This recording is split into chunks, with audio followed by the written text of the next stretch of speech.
Thank you, Azaz Chaudhry Sahab, for organizing this interaction. I think it'll be very useful. I must appreciate everyone who's joined in today, all the 42 think tanks and the area study centers. It's very important to understand what the academia is thinking, and your recommendations would be very welcome in the Foreign Office, and certainly we will learn from what you have to say, and we will try and incorporate your views into our thinking as it evolves and as things develop. But before I make my statement, Azaz Sahab, could you please allow me to spend a minute on Sayyid Ali Gilani Sahab?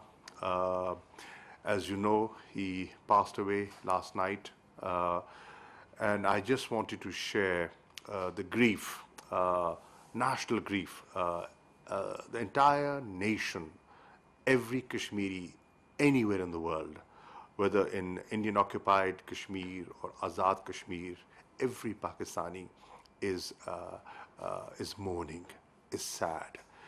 It's end of an era. A man who stood, firm on his beliefs, his conviction. Nobody could convince him. He never bowed. Nobody could buy him. Nobody can coerce him to do anything without his will. He has left us. But he will always be remembered.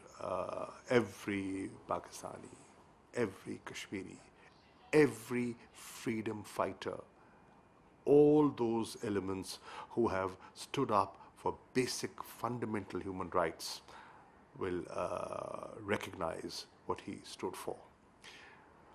I am sad the way the Indian forces dealt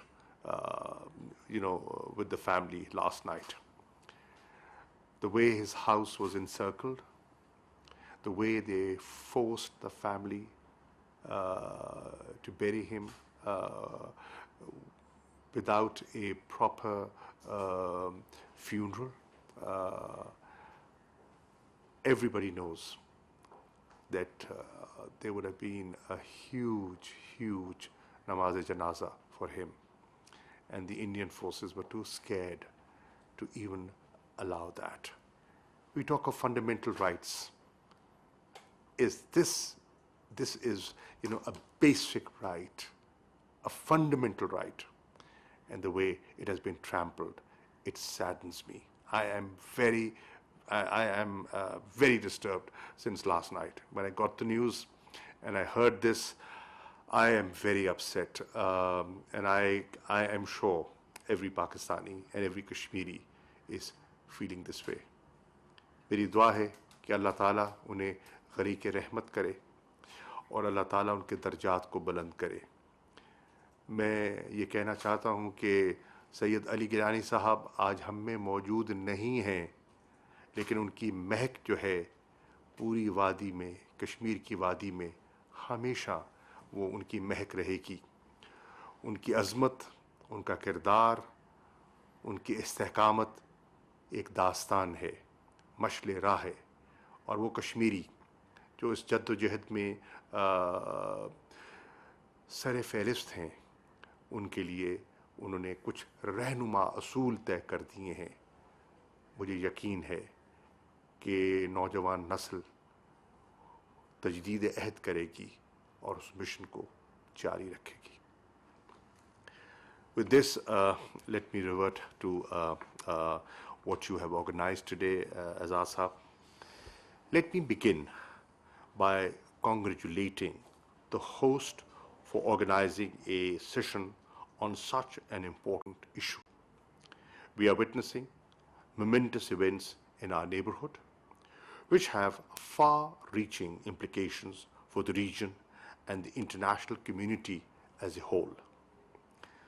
The situation demands following a carefully calibrated policy to avoid pitfalls and achieve what we have been pursuing for the last many years: a stable, peaceful, and prosperous Afghanistan.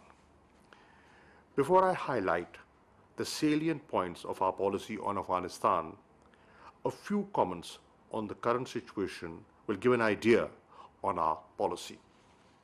The international coalition pursued a military approach to achieve peace in Afghanistan for 2 decades, which I don't think was based on ground realities. Insistence on military solution brought the political process to a head. The Doha Peace Agreement brought a new hope for the Afghanistan leaders. Unfortunately, intra-Afghan negotiations made little headway. The absence of an Afghan-led and Afghan-owned negotiated political settlement, coupled with withdrawal of international forces, created a whole new set of challenges and opportunities for Afghan leadership. The lack of resistance by the Afghan security forces and the speed of Taliban's takeover of Kabul have surprised the international community. Ladies and gentlemen, since taking over, Taliban have made a series of announcements on general amnesty, protection of women's rights, freedom of speech, employment and access to education, and openness to an inclusive political dispensation. Taliban are in talks with Afghan leaders on the future political setup. We wish them success. However, the situation as it stands today is fragile.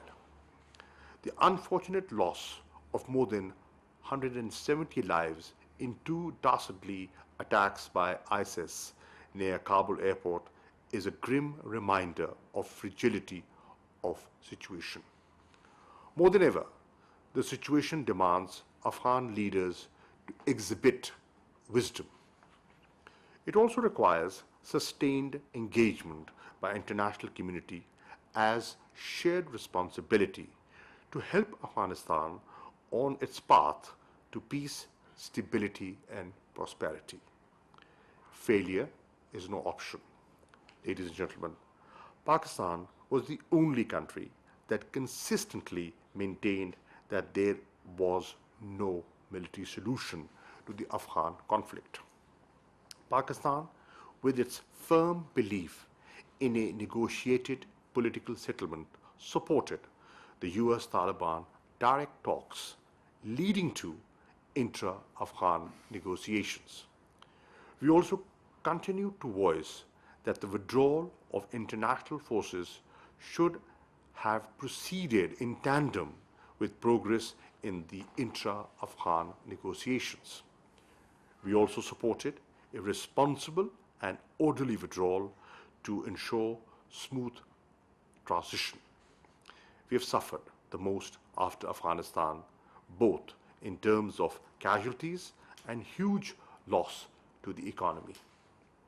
No other country has a greater interest in peace and stability in Afghanistan than Pakistan. Continuation of conflict and instability in Afghanistan is certainly not in our interest.